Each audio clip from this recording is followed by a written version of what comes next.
I'd also like to talk a little bit about this misnomer of a heartbeat, the heartbeat bill. What I have in my hand here is a Tic Tac. At 6 weeks, a human fetus is about half the size of this Tic Tac, 4 millimeters high. That's Dr. Nancy Statt testifying before a Florida State Senate committee considering a 6-week abortion ban, also known as a heartbeat bill. But does a fetus really have a heartbeat at 6 weeks? 4 millimeters.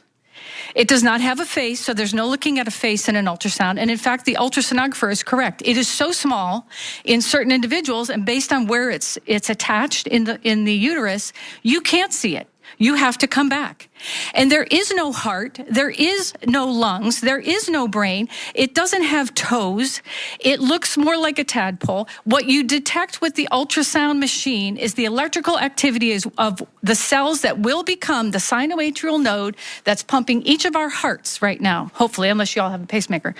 It's nice to see somebody actually stating facts to these Republican lawmakers who seem to do nothing but lie. But unfortunately, the doctor's statements don't matter much to Florida's culture warriors because the near total abortion ban bill passed its committee and is expected to pass the state Senate any day now. Now, Jezebel reported that in addition to banning the procedure for most people, the bill requires rape and incest victims to bring in documentation certifying that they've sufficiently reported the crime perpetuated against them. The reporting is deemed adequate. They may be allowed an abortion up to 15 weeks. Now, I want to take a second to say most people who are raped or are the victims of incest do not report it to the police. So this, supposed carve out, these exceptions for those cases isn't actually going to serve that purpose. These people, for a myriad of reasons, this bill isn't going to change those reasons that people do not report rape or incest to the police. So most of those survivors will still not be able to get an abortion under this law.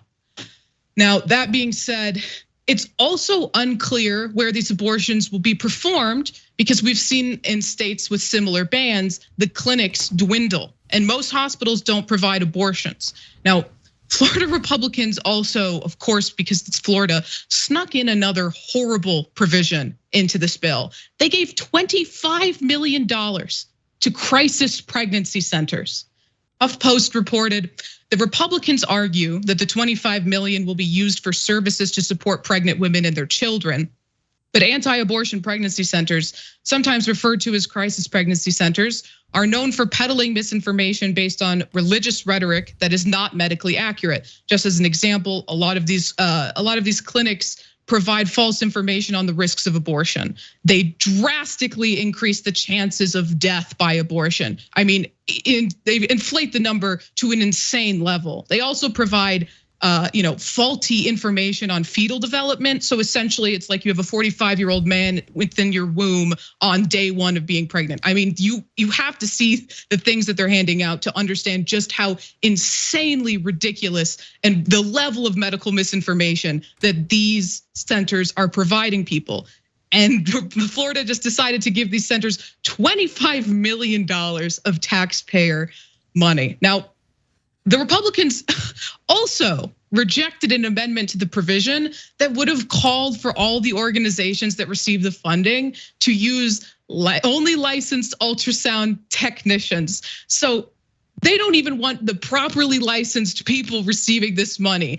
Any schmuck on the street who wants to open a crisis pregnancy center can receive this money with no training. It's insane. But what's even worse than all of that is that Florida, with it, currently with its 15-week abortion ban, was one of the most liberal states in that region. So as a result of this, women from neighboring states would travel to Florida for their reproductive care. But Jezebel reported that the states above Florida, Louisiana, Arkansas, Mississippi, Alabama, Georgia, and South Carolina have either outright bans or are only allowed to provide care up to 6 weeks. To find the next potential clinic, you'd have to travel to North Carolina or Ohio or Kansas, depending on what path you take out of Florida. And states are already working on banning interstate travel for abortion. So even people who were able to travel might not be able to travel anymore. And one example of a state doing that is Idaho, and they're poised to be the first to do this. They have a bill that would create an entire new genre of crime dubbed abortion trafficking, which aims to limit minors' ability to travel for abortion care without parental consent. So it would punish any adult who drives a minor across state lines for an abortion. The crime is driving with them in the car in Idaho. Now, HuffPost also reported on this and said Idaho already has some of the most extreme abortion restrictions on the books, with nearly all abortions banned in the state and an affirmative defense law that essentially asserts any doctor who provides an abortion is guilty until proven innocent. Now, another side effect of these abortion bans is that the states passing them are losing doctors. We are going to lose doctors, people. They are already not going. Match day was a week ago. Do you know what that is? When people decide where they're going to practice medicine. And guess where obstetrician gynecologists are not going? States that have these kinds of bans. So your children and your grandchildren are going to suffer from this bill because there won't be enough obstetrician gynecologists to give them care. Let me get in on a bunch of this stuff. So number one, the country is overwhelmingly pro-choice. Recent Pew survey says that only 37% of Americans say that they want abortion illegal in all or almost all cases. They're not even in all cases, okay? And 61% say they want it to be legal in almost all cases. So, but when you get into the category of, hey, it should be legal, but within a certain number of weeks, that's an enormous number. So that's where the great majority of the country is. A certain number of weeks where it should be legal, and at some point it should be illegal. The people who agree with that, by the way, are people on the left and Democrats. Roe v. Wade said that abortion should be illegal, basically, in the third trimester. So basically, you're the outer edge. So when Republicans lie to you and say, oh, they want abortions up until the moment of birth or after birth abortions, there's no such thing. And they're lying. No, the outer edge is about in the ballpark of about 24 weeks, okay? So now the Republicans are saying, hey, let's make it 6 weeks. But at 6 weeks, as the doctor just explained to you, you don't even know you're pregnant from a lot of these pregnancies. You first find out somewhere between 4 to 6 weeks. So putting it at 6 weeks means you're banning all abortions. It's just a trick to say that it's 6 weeks, right? So look, again, most Americans would want it to be around 24, according to the polling, but it's only state legislators that are passing these laws. When you go to even the most red states, Kansas, Montana, etc., and you put it to the people, the theoretically conservative people of Montana, Kentucky, Kansas, all said, no, we're pro-choice. We want the ability to choose. So they don't, these guys actually only represent their own base. So the most extreme of the most extreme. So that's why, guys, they don't even care about medical information or facts. Like at 6 weeks, as she explained, it's half a tic tac. Half a tic tac. So, and there is no heart. They call it a heartbeat. Bill, there's no heart. At 6 weeks, there's no heart at all. Okay, so it's sad for our country that we've gotten to a point, and I know this is true in a lot of issues, but it's very true in this one, where one side just says, I don't care what's true. I'm just gonna call it a heart. I'm gonna pretend that they have some sort of choice at 6 weeks. And then I'm gonna set up these pregnancy centers that I know for a fact are lying through their teeth to people when they're most vulnerable, most looking for real medical advice. And we're going to fund that deception. And they do it on purpose.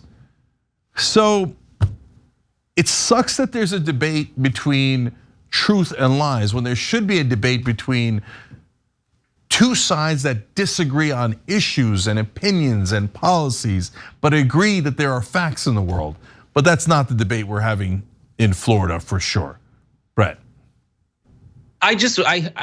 Who wants this bill?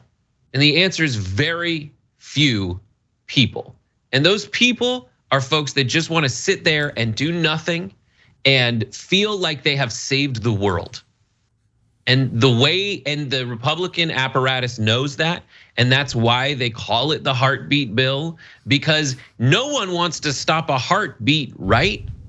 And it's tough because I just got done hearing all of these Republicans tell me that Fauci's an idiot and they're gonna trust the science on this.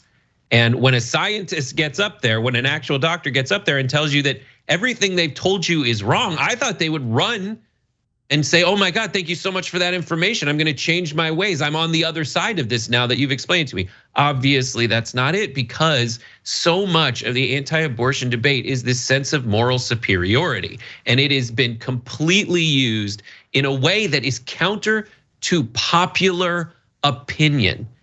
I wish they could just make these folks feel good about themselves by passing a law that bans abortion among Christian fundamentalists. I think that's a great law, and I think everybody would support that law. And the fact is, even if you had that law, they would still violate it. The same way these Christian fundamentalists say that they're trying to protect young boys and girls from being groomed by anyone, and then the priest touches them behind the altar. They're gonna violate it anyway, and then they get that drama. They get that sense of moral superiority over each other. I think it's a giant win-win. And that's why I think in these wildly gerrymandered districts, in these wildly gerrymandered states, where one party who doesn't get that much of a majority ends up with a super majority in the House, I think this is great, because then they'll start passing bills that really benefit the people who want them, and nobody else does. Yeah, last point here, guys. Idaho is saying now, we also don't care what the Constitution says. We know that we can't make a bill making it illegal to transport a woman to get an abortion across state lines, because it's a federal issue, not a state issue.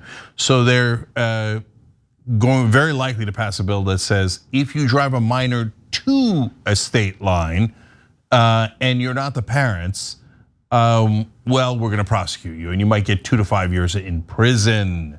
So now if you have to leave Idaho before you get pregnant if you're underage. I mean, look, I don't want anybody underage getting pregnant, period. And I don't want any of these families having to make these incredibly hard decisions. But you're an aunt, an uncle, a grandmother, someone who cares about this kid, and you don't know. A lot of families have abusive relationships. Maybe they don't want to tell their dad for a very, very good reason. Who knows? There's 1,000 reasons. But if you try to help that young girl in a time when she most needs it, they're gonna put you in prison. So these red states are turning into these Taliban-like rule where now it's almost an open air prison and you're not even allowed to leave the state. And if you do to get a procedure, the people helping you might be put away. I mean, you want to talk about political prisoners, they talk about January 6th, the guys trespassed, broken the laws, talked about hanging people, etc. I mean, arresting people for going to another state to get help, that's a political prisoner.